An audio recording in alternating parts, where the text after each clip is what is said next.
अल्लाह के माबूद बरहक होने पर ईमान कि माबूद बरहक कौन है। दुनिया में माबूद तो बहुत सारे हैं ना हक, जिनको पूजा जा रहा है। माबूद हर उस चीज को कहते हैं ना जिसकी इबादत की जाने लगे। जिसके सामने भी आदमी खड़ा हो जाता है उसका माबूद हो जाता है। जिसके सामने सर झुकाता है, जिसको चढ़ाता है, जिसके सामने सर्व सुजूद होता है, जिसका तवाफ करता है, जिससे मुसीबतों में रुजू करता है, जिसके बारे में यह अकीदा रखता है कि मुझे बीमारियों से मुसीबतों से निजात देने वाला है, ये उसका माबूद है। जहां इस पेशानी को झुका देता है आदमी, जहां सरेंडर बोल जाता है, वही उसका माबूद बन जाता है।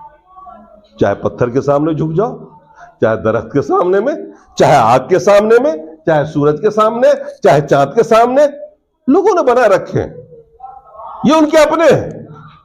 लोग कहते हैं ना अपने, चूंकि हम लोग उस माहौल में रहते हैं तो हम लोग जानते हैं। लोग कह देते हैं कि भैया मेरा तो विश्वास है इस पत्थर पे यही भला करता है मेरा। अब उसके आगे कोई सवाल जवाब नहीं हो सकता, मेरा है विश्वास, बात खत्म हो गई। ये उसका माबूद है। हम में कई लोग ऐसे मिलेंगे, घर पे कोई मुसीबत आ गई, अल्लाह की एक सिफत है शाफी, शिफा देने वाला। अल्लाह की एक सिफत है मुसीबतों से निजात देने वाला। कौन है वो? अल्लाह। हम सब लोग बोलते हैं ना, लेकिन ऐसे भी लोग मैंने देखे हैं, मुसलमान हैं, नमाज पढ़ते हैं, वो घर को बधवाते हैं,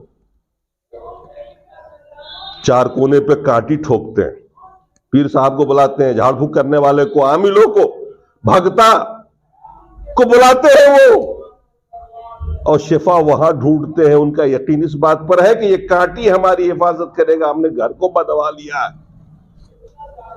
ये अल्लाह को मानता है दाफुल भला? नहीं मानता ना। ये शिर्क है। तावीज घंटा तो आपने खूब देखा होगा करते हुए, पहने हुए लोगों, उसमें शिफा ढूंढ रहे हैं और फिर भी कह रहे हैं मैं ईमान वाला हूं, मैं नमाज पढ़ता हूं, मैं हज करता हूं। कोई काम नहीं आने वाला। ईमान का मतलब क्या है समझिए, अल्लाह की उलूहियत पर ईमान।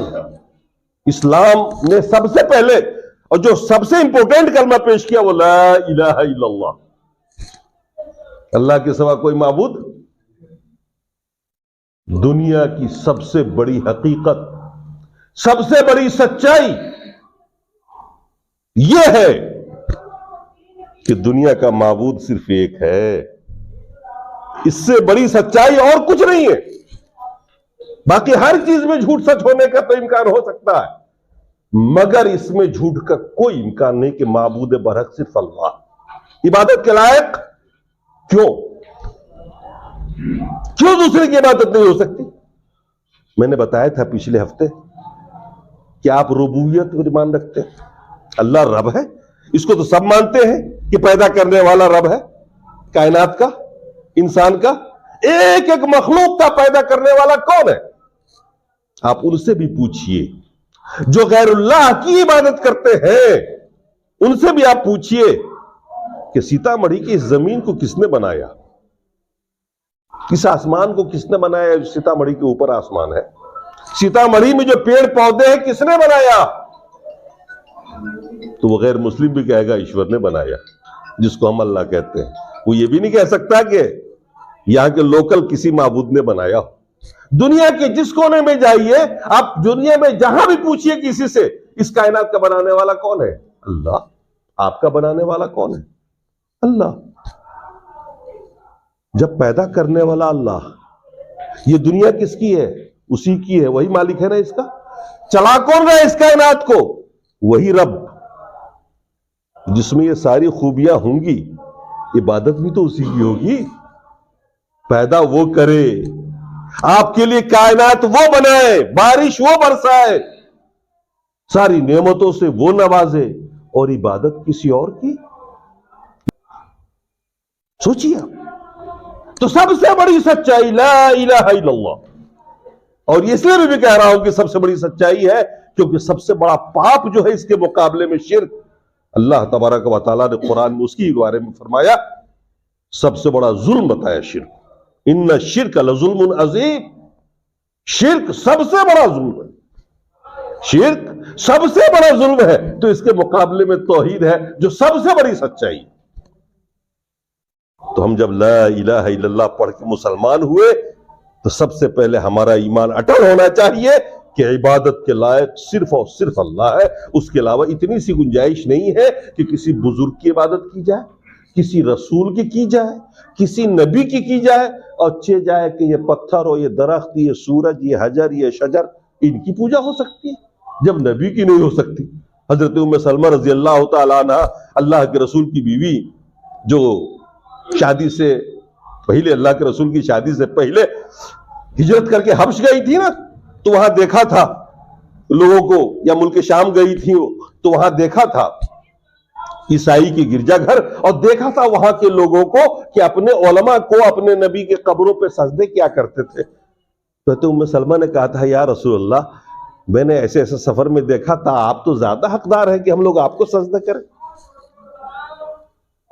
आप तो ज्यादा हकदार है, सैयदुल मुरसलीन है, नबियों के सरदार है, जब छोटे मोटे को सजदा किया है सकता अल्लाह के रसूल, तो आप तो ज्यादा हकदार है कि हम लोग को इजाजत दें कि हम लोग आपको सजदा करें। अल्लाह के रसूल ने क्या फरमाया था, बदतरीन कौम है वो, इन शरार खल्क, हदीस के अल्फाज है, दुनिया की बदतरीन कौम है वो लोग। इज़ा मात फीहुमुल अब्दुस सालिह अव अर्रजुलुस सालिह बनो अला कब्रिही मस्जिदन सुम्मा सव्वरू फीही तिलका सुवर। ये बदतरीन लोग हैं। जब इनके यहां कोई नबी की मौत हो जाती थी या किसी अल्लाह के नेक बंदे की मौत होती थी, तो उसकी कब्र के करीब ये लोग मस्जिद बना डालते थे ताकि उसमें इबादत करें, इस अकीदे के साथ कि कब्र पर इबादत करेंगे, नमाज पढ़ेंगे, अल्लाह की इबादत करेंगे, ये अल्लाह वाले हैं तो मेरी भी इबादत बहुत ज्यादा कबूल होगी, इनकी तरह से मैं भी बन जाऊंगी। अरे कब्र से करीब जो मस्जिद हो, कब्र के पास जो मस्जिद हो, उसमें नमाज पढ़ना जायज नहीं, उसमें नमाज पढ़ना शिर्क करार दिया अल्लाह के रसूल ने। ऐसे लोगों को शरारुल खल्क का बदतरीन मखलूक कहा, तो कब्र पे जो आदमी सजदा करेगा वो क्या होगा?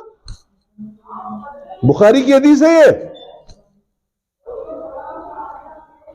जब मस्जिद कब्र पे बना दी जाए, कब्रिस्तान के हुदूद में, उसमें नमाज पढ़ने वाले को अल्लाह के रसूल ने बदतरीन मखलूक करार दिया, तो फिर जो लोग कब्रों को सजदा करते हैं उनका क्या असर होगा? वो तो बदतरीन से भी बदतरीन हो जाएंगे ना, क्योंकि सजदा इबादत है और इबादत अल्लाह के सिवा किसी को नहीं, नियाज इबादत है, अल्लाह के सिवा किसी को नहीं। उलूहियत पर ईमान, आप जब उलूहियत पर ईमान रखेंगे, रे मुशरिकीन मक्का को क्या झगड़ा था अल्लाह के रसूल से? वो सब अल्लाह के मानने वाले लोग थे, अल्लाह के रसूल की इज्जत करने वाले लोग थे, मगर सिर्फ यही तो एक कलमा पेश किया था अल्लाह के रसूल ने, वो सारे मुखालिफ हो गए। क्यों? इसलिए कि मक्के वाले खूब समझते थे ला इलाहा इल्लल्लाह का मतलब। हम हिंदुस्तान वाले ला इलाहा पढ़े जा रहे हैं, समझते नहीं है। बेसमझ होके पढ़ने से क्या मिलेगा? कुरान ने कहा फ़अलम अन्नहु ला इलाहा इल्लल्लाह, ला इलाहा इल्लल्लाह का पहले इल्म हासिल करो। हमने किताबें पढ़ाई है, अकीदे की बड़ी बड़ी किताबें हैं, उन किताबों में साफ लिखा उलमा ने कि अगर कोई शख्स जिंदगी भर ला इलाहा इल्लल्लाह पढ़ता हो और इसको समझता ना हो और वो शिर्क करता हो, तो उसके बारे में ये फतवा है, ये बिल्कुल अटल है जवाब इसका कि वो जहन्नमी, भले वो नमाज पढ़ता हो, रोजा रखता हो, दीन का हर काम करता हो। उलूहियत, इसको मानना जरूरी है। इसीलिए मक्के वाले अल्लाह के रसूल के मुकाबिल आ गए थे, क्योंकि वो 360 बुजुर्गों को पूज रहे थे, उनके बुत बना करके, और ला इलाहा इल्लल्लाह उसके खिलाफ बात थी। हमको इस पत्थर से दुश्मनी नहीं, जिन पत्थरों को पूजा जा रहा है ना, इन पत्थरों से हमको दुश्मनी नहीं है, नफरत नहीं है। पत्थर दुश्मनी और बुग़्ज़ तो उस अकीदत से है जो उन पत्थरों से जुड़ा हुआ है, जो इंसान के अंदर पल रहा है, जिसकी वजह से अपने मुहसिन आज़म, अपने रब और अपने खालिक की इबादत में दूसरों को शरीक करता है और साझा करता है। तो उलूहियत पर ईमान होना चाहिए। माबूद बरहक अल्लाह के सिवा दूसरा कोई नहीं। तो रुबूबियत पर ईमान, उलूहियत पर ईमान। अल्लाह पर ईमान रखने का मतलब समझ लीजिए और अपने जहन और अपने अकीदे को साफ कर लीजिए। अब तीसरी चीज आती है अल्लाह के अस्माओ सिफात पर ईमान। अल्लाह ने जिन नामों से खुद को याद किया, जिन नामों से रब ने खुद को याद किया, कुरान में या अल्लाह के रसूल ने बताया कि अल्लाह की ये खूबी है,